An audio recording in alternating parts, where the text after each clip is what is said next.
Okay, think about the last time you ate French fries. Probably not that long ago, right? Well, what if I told you there's a secret giant that's been quietly taking over the global market for them? And that giant is India. Today, we're going to unpack the wild story of how India went from being a potato importer to an absolute French fry powerhouse. Let's just start with one number, a big one, 1,817 crores. That's how much India exported in frozen potato products just last year. It's a staggering figure, especially when you find out where things stood just a little while ago.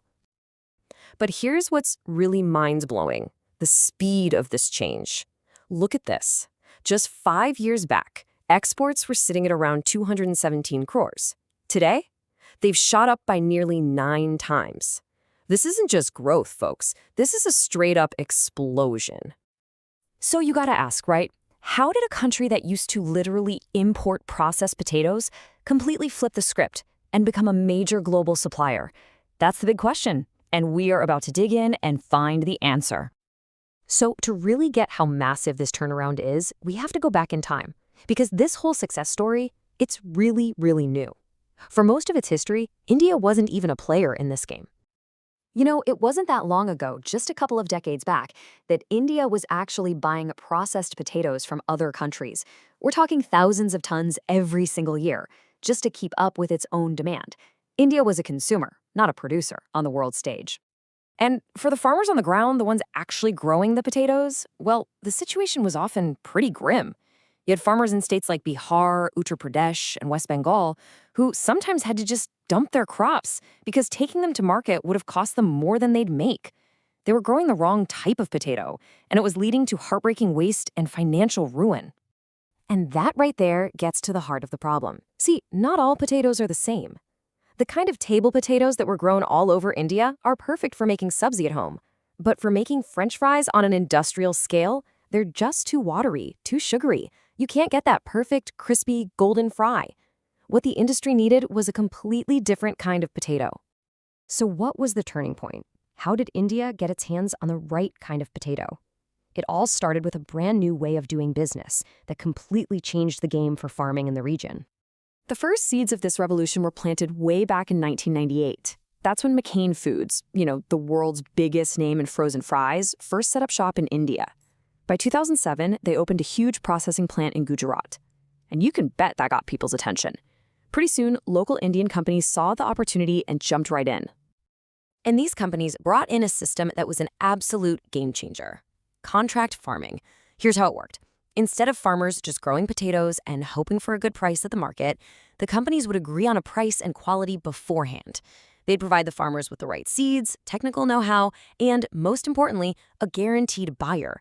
It took all the guesswork and a ton of the risk out of the equation for the farmer. So, contract farming was the spark that lit the fire. But to build a massive global export industry, you need more than just a good business model. You need the perfect recipe for success.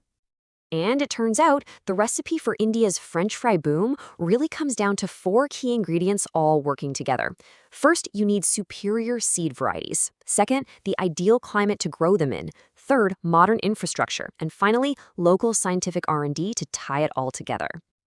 All right, let's start with the star of the show, the potato itself. We're talking about special European varieties like Santana and Frysona. These are basically engineered for fries. They're oblong, so you get those nice long cuts. They're high in starch, which gives you that crispy outside and fluffy inside. And crucially, they're low in sugar, so they don't get all dark and burnt when they're fried. But where on earth do you grow these very specific European potatoes? Well, the surprising answer turned out to be Gujarat. Its unique climate, with these long days and mild, sunny winters, was just the perfect environment for these foreign varieties to not just grow, but to really thrive. And get this, a whopping 80% of all of India's processed potatoes now come from this one single state. Gujarat literally became the epicenter of the entire French fry revolution in the country. Okay, so we've got the new business model, we've got the perfect potato, we've got the right location. So what happened next? What was the big payoff from all this? Well, the impact on the ground for farmers was, frankly, life-changing. For those who got into contract farming, their income shot up by an average of 75% since 2017. This wasn't just some corporate success story. This was a genuine economic boom for entire agricultural communities. And on the world stage, India suddenly emerged as a major new player. Countries all over Southeast Asia and the Middle East, places like the Philippines, Thailand, Indonesia, that used to depend entirely on the US and Europe for their fries, now had a new, high-quality, and often more affordable supplier right in their own backyard. So when you put it all together, the change is just stark.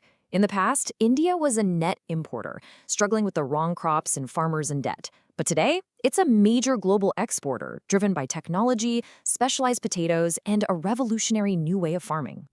So, India has pretty much conquered its own neighborhood, becoming the go-to supplier for Asia and the Middle East. But the really big question is, what's next? With this kind of explosive growth, could the traditional powerhouses of the French fry world, places like Belgium and the Netherlands, be the next ones to feel the heat? It looks like the humble potato might just be redrawing the entire map of global food exports.